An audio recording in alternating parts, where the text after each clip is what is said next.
Hey everyone, Genome Gaming here, and coming at you with the next Marvel Strike Force Beginners free-to-play series, how-to.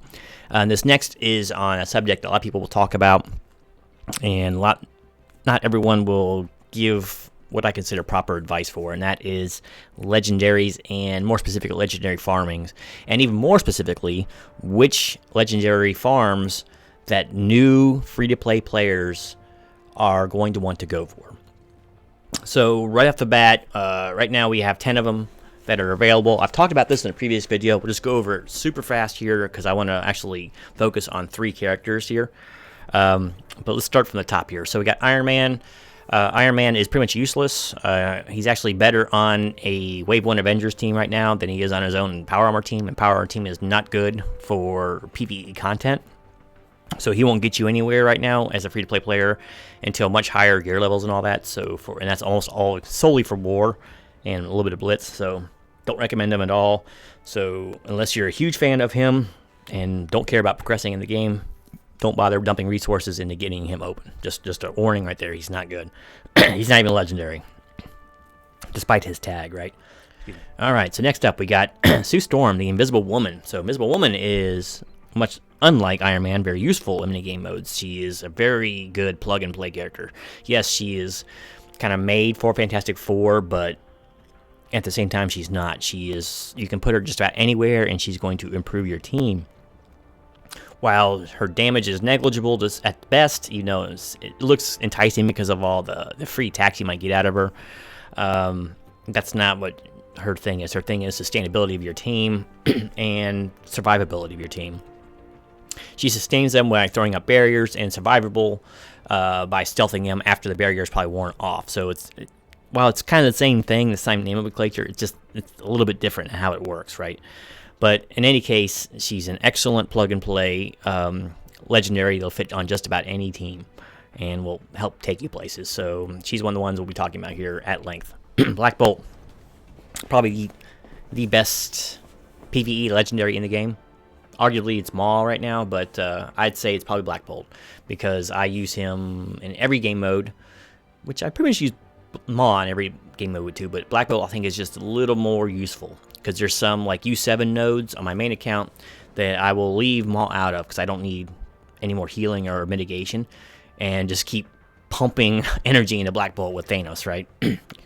It's devastating. He just wrecks in raiding, which is probably the most important game mode, especially for the newer player. Now, unfortunately, Black Bolt is a long way away, but just to say that it's never too early to start farming for him when you can, because he changes the way this game is played, especially raiding, completely.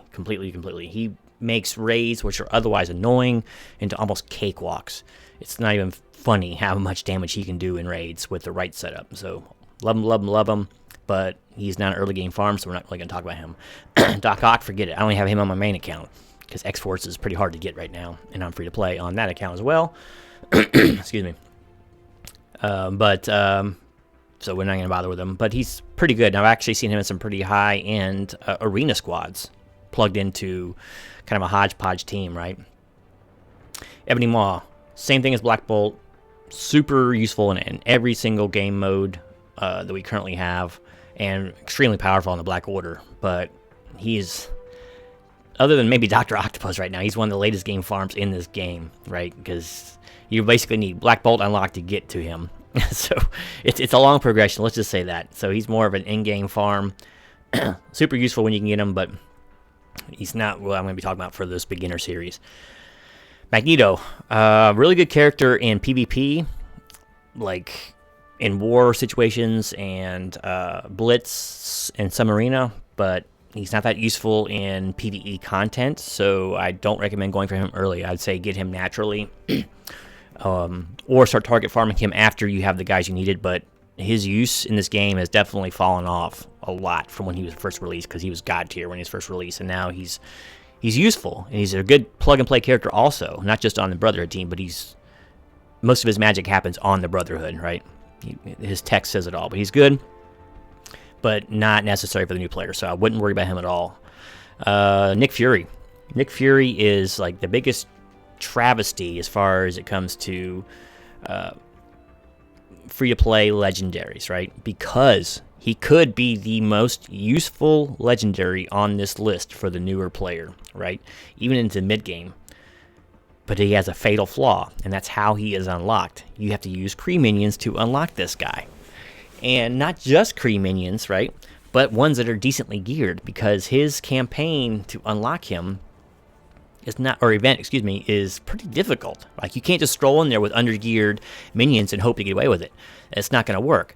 So you have to wind up, like, leveling up, you know, these Kree minions to 5 stars, which sucks in its own, because some of them are not that easy to get.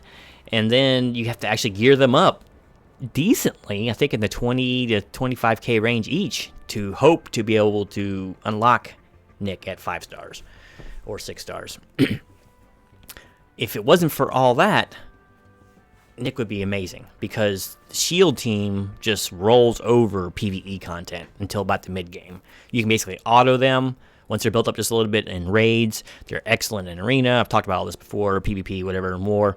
But just goes without saying, since you have to waste all those resources on Kree minions that you aren't dumping into the Shield team, it's just going to put you so far behind. And they use different resources, but I mean, a lot of it's the same, like training resources or training modules, gold, and all that. You got to dump all that into the Kree, which are useless.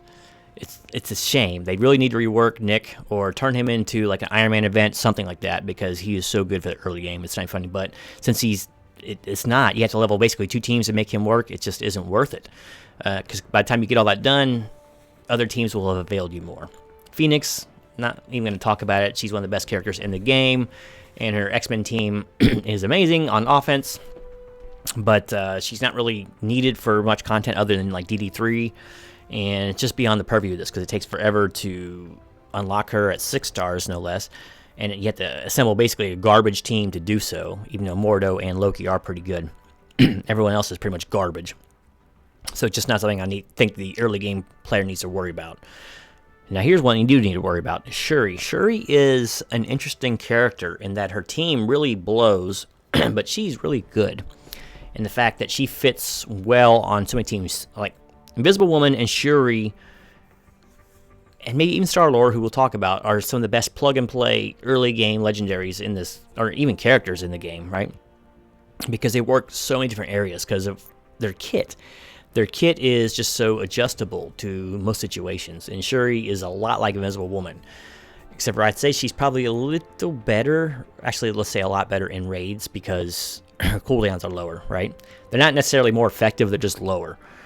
Shuri gives like defense up and she heals, and she has a basic attack, but no one cares about that. Does have heal block, which is nice, but now she's not the world's easiest unlock like Invisible Woman, but it's much easier now with the nodes the way they are, Sinister-6. So that's why I'm saying on my other video I just released is work on your Sinister-6 early, because it looks like those nodes are here to stay for quite a while. Should be long enough to get to 5 stars so you can unlock these 2 legendaries when they come around, and then you're off to the races, because then you can start making a hodgepodge team of people you like, and they should do pretty well. So we'll get into her a little bit more when I talk about the 3. So finally, Star-Lord. Star-Lord is another one of those amazing plug-and-play characters. He's really amazing on the Guardians. In fact, without him, I wouldn't bother with the Guardians, because they're pretty much trash without him. Let's not mince words. In the early game, they can get stuff done, but once you get to the mid-game, if you don't have Star-Lord with the Guardians, they're not going to do anything for you. You're going to be struggling with content. He is like Magneto or Nick Fury, or maybe even Dr. Octopus, you know, Emmy Maw. Basically, their teams are super weak without them. And Star-Lord has the added benefit of his own teammates unlocking him. So if you can work on the Guardians and or Ravagers early, you can unlock Star-Lord, which makes, that's how Nick Fury should work, but it is what it is, right? Star-Lord is really good until about the beginning of the late game, and then some of his deficiencies stick out. Like basically he's super squishy, and a lot of his stuff won't land. He does have a really good opening round burst nuke with elemental burst or burn, what is it called? Elemental blast. The funny thing about Star-Lord is he's one of the more technical characters in raids. You have to think about every turn of his because of the way his special works and the enemy health.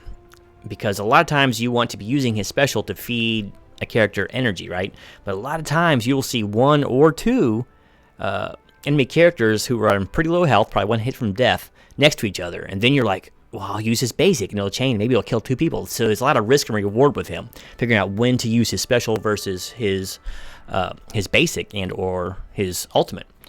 Most of it's really low cooldown, and he's throwing energy around like crazy. He has a lot of good text, especially for Guardians, but yeah, he's the best energy battery in the game until you get Thanos up and going, along probably pair with Black Bolt, to be honest with you.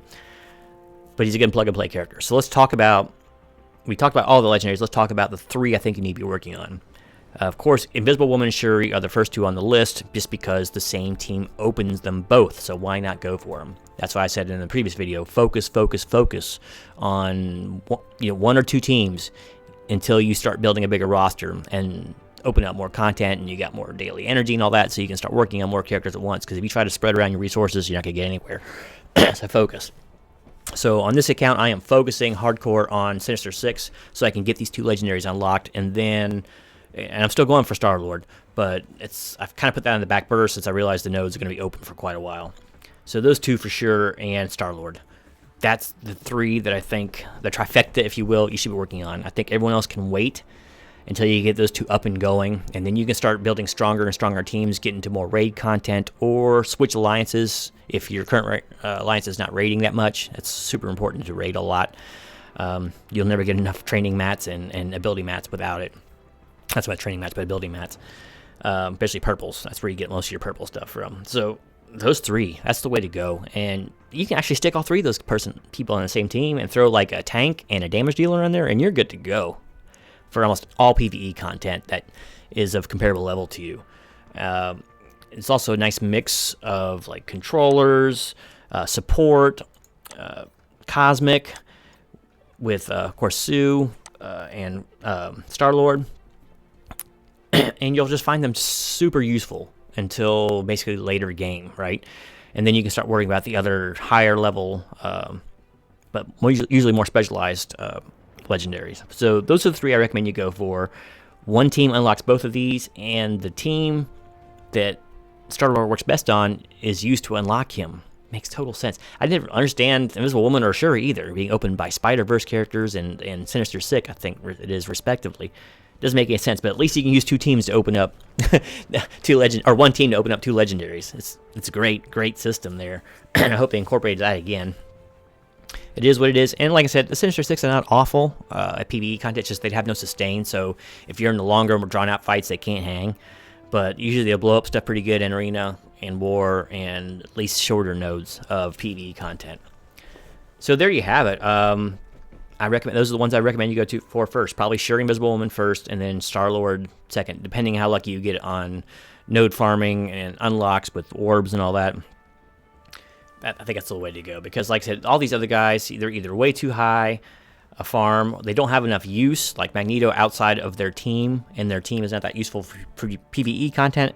Once again, the Brotherhood can handle one raid node usually exceptionally well, but they can't last. Magneto's cooldowns are way too long, especially his ultimate, to have a lot of sustainability in raids, and there's no real there's some mitigation with Blob if you have him open. Once again, later game farm with Arena, but they won't hang that long in raids, right? So, but characters like Invisible Woman and Shuri mitigate damage and replenish it more so on the Shuri side. That's why I said she's better for raiding, I'd say, at least at mid-game levels or so, than basically anybody else on this list until you open up like Maw and things like that. So, yep, that's my recommendation. So, the two ladies here or Star-Lord, they're all fine choices, and I'd say that you won't, feel bad about opening any of them, because as much as people give like Star-Lord crap nowadays, he's still really good. And he's excellent in Dark Dimension 2, by the way, and all three of these characters are really good in Dark Dimension 2. That reminds me. Nick Fury is too, if you have the full shield team. He's not too bad, but yeah, these three are just, you can almost have these three, and then just like I said before, two other characters make up your team for DD2, and you'll eventually get through it. Hopefully one of them's Minerva. But yeah, so there it is. If you have any questions, let me know in the comments below. But Invisible Woman, Shuri, Star-Lord, go get them. You'll thank me later, and best of luck in your free-to-play adventures. So until next time, this is Genome Gaming,